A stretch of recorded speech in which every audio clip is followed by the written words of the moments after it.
Well, guys, I was wrong. This is a lot sooner than expected.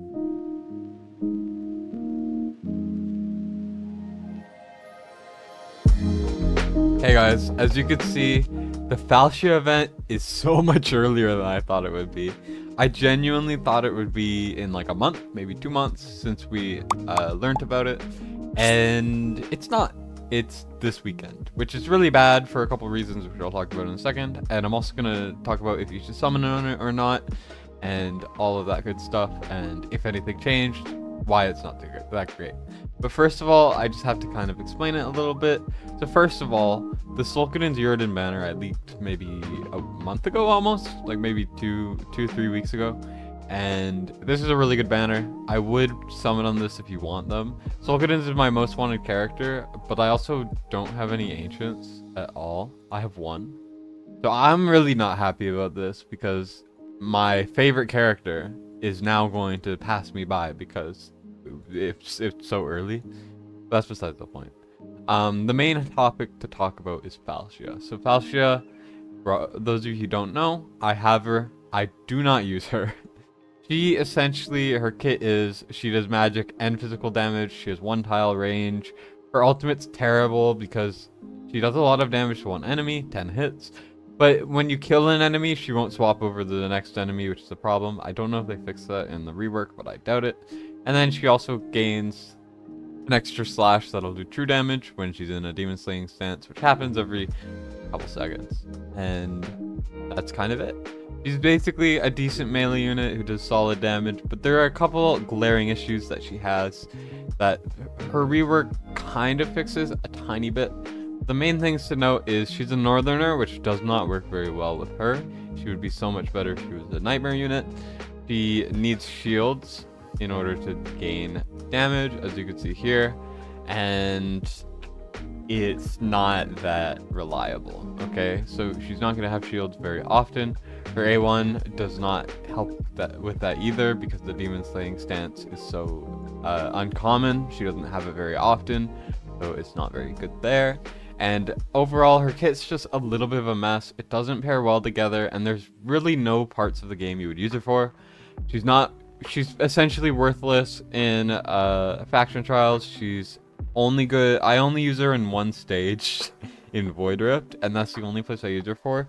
She's mediocre in Guild Boss because Northerner is not a good team, and she's okay in like AMR, but most of us are past AMR. So personally, I would skip on Falcia. Falcia just does not have enough use cases, and she's not good enough compared to a lot of fighters. Because let's just go over the fighters quickly. The fighters are some of the most bloated class in the game. There's a lot of good fighters. Salazar is not a good fighter, and Salazar is better than Falcia. Okay? Superior Salazar is decent, but he's so outclassed by all of these other elite fighters that he's bad now, right? Zillitu is a top 3 guild boss DPS, who also does insane magic damage. Valkyria has the longest range. You know, these guys fill certain niches, like Arrogance. Arrogance is the best fighter for Guildy Guild. He's one of the best fighters for Guild Boss. He's insanely busted, especially over Lust. Speaking of Lust, Lust is a buffer who does insane damage. Valderon does crazy damage. I've seen him do 5 mil in 1 hit, even though I don't rate him that highly compared to some of the other lords. I do think he is still broken. Thalin can hit anywhere on the map, basically. He has extra range. He does magic damage. Kineza is not that great, but she has dodge. Claw is actually underrated as hell. He ramps up insanely fast, does insane damage. Yrden has the highest BB in the game. He's not that useful, but still. Ardea has extra range, does insane damage, and kills everything. Like, Falcia does not hit air, does not have extra range, does less damage than these fighters that have extra range. Just use Valeria, and Valeria will do, like, triple her damage, just straight up. Or something. Like, she's just outclassed, is what I'm trying to say. And I would not pull for her. But, let's move on to kind of why this event is bad. Because I think that's a very important thing to talk about.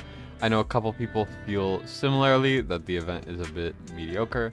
And I'm going to explain why. So first of all, the Crawling Dark, if anyone remembers who was playing around that time, I know I was. I summoned about 100 shards, got Falcia, whatever.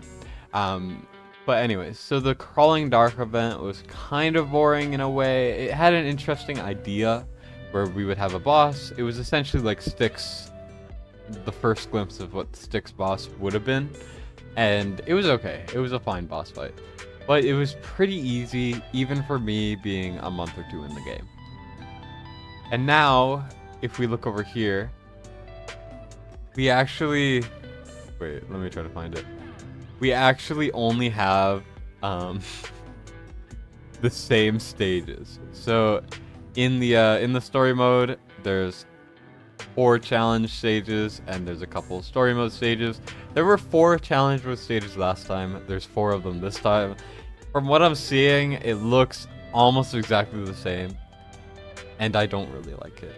Okay, it's gonna be boring for 90% of the player base because we're all past this level. Sure, it'll be good for early game players, but I think especially with like the Reeve event we just had, it was so fun to have that hard content. Also, I got lots of views, so I liked it a little bit. But now, it's just kind of the same, and it just feels a bit boring. And although we get like a new chat bubble, which I love chat bubbles, don't get me wrong, everything else is the same. Sure, we can get ancients, which is good, but that's about it. That's all we get. Like, the Amulet of Arteries is one of the worst artifacts in the game. Scarlet Hunt's not amazing. Boroth, I never use Boroth. He's maxed. I've never used him more than once. And it's just a mess. Okay, the event rewards are kind of mediocre. And another thing that's kind of bad by this introduction is the fact that it had no warning. Okay, so in every single limited summon banner we had in the past like 8 months of the game releasing, 10 months, whatever it is since it started, we have had a lot of notice beforehand.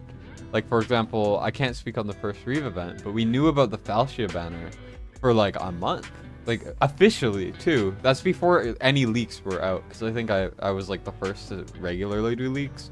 I don't even remember, but even before I did that, we would get like a month notice on these limiteds. The last Falcia one was a month of notice, and stuff like the Gwendolyn one we kind of knew a while beforehand.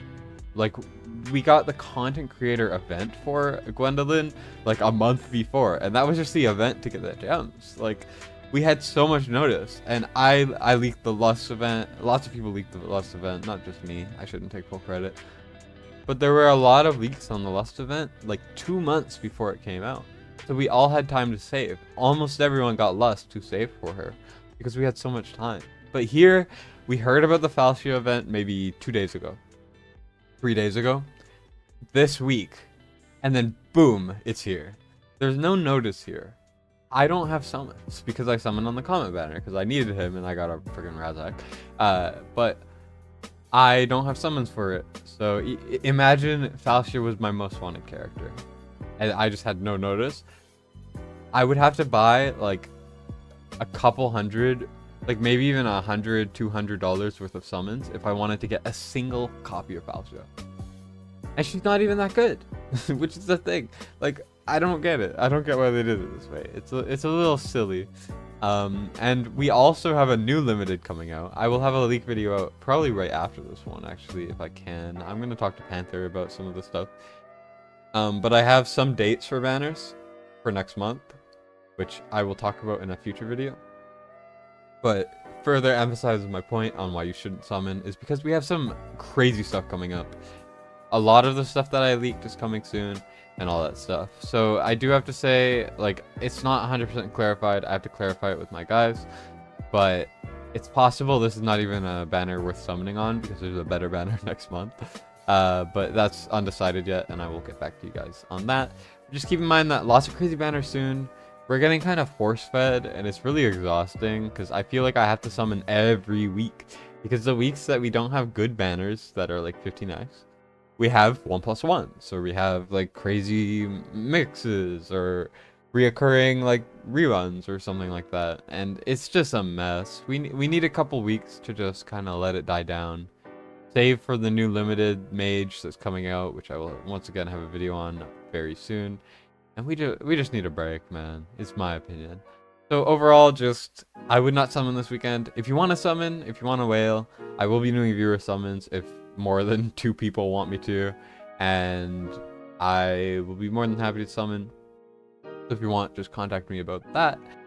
Yeah, save your summons, don't splurge too much, and take it easy, guys. Okay, this is a bait. This is a little bit of a bait, and if you really want to Falcia, I'm so sorry for your loss. Anyways, that's about it from me. Hope you guys enjoyed. Make sure to like and subscribe, because I need more subscribers if I'm gonna beat War Guides eventually. So yeah. Anyways, Destined, signing out.